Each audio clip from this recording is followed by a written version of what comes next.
thought I'd get so much enjoyment out of the end days. Well, apparently Stephen King thought it would be fun because he decided to write a book about it. 20 odd years ago. Yeah, no, the Stand was actually written in like 1991, so I'm a little bit behind the times with this review. It's not really a review. It's more like, this is my first Stephen King novel, and oh my god, it blew my head up. Look, I know it might seem weird that I had never read a Stephen King book before this, but what it really comes down to is that there are so many books by Stephen King, and they all look good. Like, none of them are like jumping out at me like, read me first.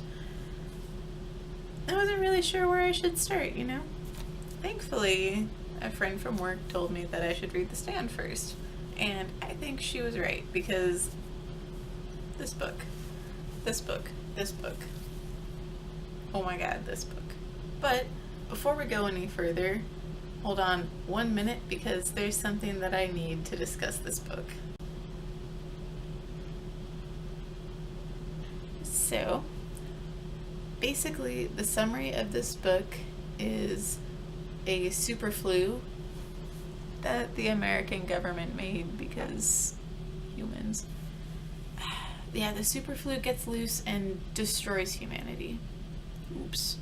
It's pretty scary. Like, you catch it, so it's like a 99.9% contagion rate or something. Like, they actually showed the statistics at one point in the book. It's pretty freaky. And then once you catch it, it's like 100% fatal. Like, you die. That's it. You have like a few days. At least this is the case with everybody except like a handful of people who just have a natural immunity to it. Well, within like a couple weeks, humanity is dead. Like, the entire world is dead, except for these people that have a natural immunity. And they're left in this eerie, quiet world where all of the structures and all of like nature is still as it was, but everybody they knew is dead. Well, as is the nature of humans, they start to band together. But unfortunately, humans in groups are a terrible idea because we're stupid alone and stupider together. And the survivors find that they're being drawn forward by these vivid, prophetic, shared dreams. These dreams are being sent to them by either the forces of good or evil. And in this book, good is represented by a very friendly, like 112-year-old black woman in, what was it, Nebraska? Yeah. She's just chilling out at her farm, and like amid this like giant field of corn, just calling everybody to come chill. On the other hand, we have the dark man, the walking dude, Randall Flagg.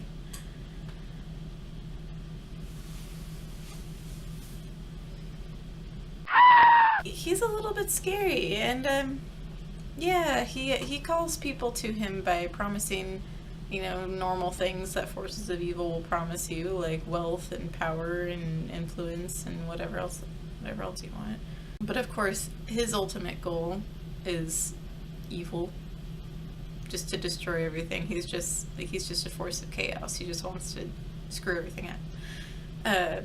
Mother Abigail, on the other hand, is calling everybody to stand against the evil. So yeah, nobody's getting out of this scot-free, you know, you're gonna have to pick a side. Sorry, they'll come find you. I mean, there is no other author quite like Stephen King. He's one of a kind. Like, you're not gonna go out and find another writer that can do horror fantasy, horror fiction like Stephen King. That's just how it is. This book, though, is so impressive because it's composed of all these different people's stories that come together at the end. The only other thing I can compare it to would be Game of Thrones. not the same at all, because Game of Thrones is full on fantasy, and this book is definitely closer to it's more, it starts off more like science fiction with the superflu, and then it moves into the fantastical element with the Dark Man and Mother Abigail. Really more the Dark Man, because he's crazy cray. The reason I compare these two is because in Game of Thrones we have tons of storylines that are all interweaving and intersecting and connecting and diverting. It's the same thing with Stephen King. Like, he's got characters that will carry his story. Like, he's got characters that he'll follow as, not as the narrator, but as the main character of that segment. I'm gonna stop ranting about that. But really, what hits you about this story is how horribly plausible it all is. Like, this could actually happen. The fantasy parts notwithstanding, you read through this book, and the first part where the superflu is destroying the world, and you're like, this is a little bit too real. I work in the medical field, and I'm watching this unfold. I'm reading this book at work, which is a terrible idea. Like, I'm sitting in my hospital reading this book, and I'm like, oh, it's real. But it's so possible. Like, there's nothing out of reach about the superflu. It's just imaginable. Just a little bit too real. So, normally at this point, I talk about the bad things about a book. And, yeah. I don't know. Like, really, don't look at me like that, okay? It was a really good book. Like, most books that I read, there are some, like, glaring problems. Like, things that jump right out and just haunt me for the entire read. That wasn't a problem with Stephen King. Like, the only thing that... Okay, there are a couple things that might be a problem for some readers. It is a really long book. Like, I read the uncut version, and it's like 1,200 pages. Like, whew. 1,200 pages. 1,135 pages. Okay, it's not 1,200 pages. Anyway, the point is, though, some people might have a problem with that, because some people can't read long books. I don't know.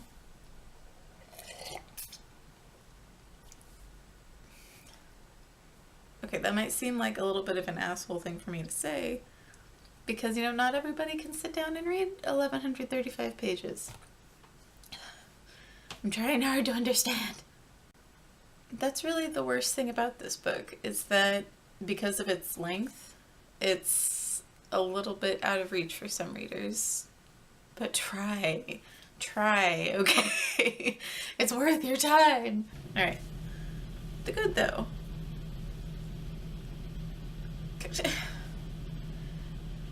I need more than 5 or 10 minutes to go over everything good about this book. Okay, if I'm gonna summarize it, though, the biggest and best good thing about Stephen King's writing is his style. Like, that many pages, and I barely noticed them turning, because Stephen King's style is so personal and so there with you. It just flows. It's, you're reading it, and you hardly notice that you're reading. You can't read enough of it. Like, you just keep wanting to read more, because it's so pleasant to read through your mind. Like, I don't know how else to describe it, okay? I would need a whole, I need a whole video for this. Like, I can't just do a segment about why Stephen King's writing is good, but it is... The writing is almost a character in and of itself. Like, it's a part of what makes this book so excellent. The second best thing about this book is the characters. You cannot have a book without characters. A fiction, like a story. You can't have a story without characters, because the story is about the characters.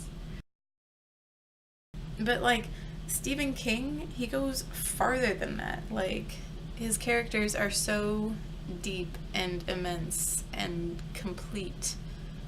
Like, they are real. It's like they're people that you understand them. Some of them are you. Okay, like, I'm totally in awe over how well Stephen King writes people. Right.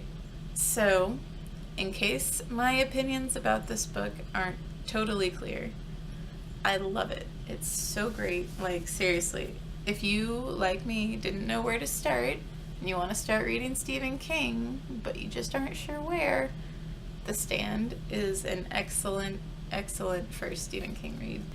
The only reason I wouldn't suggest this book, the only reason,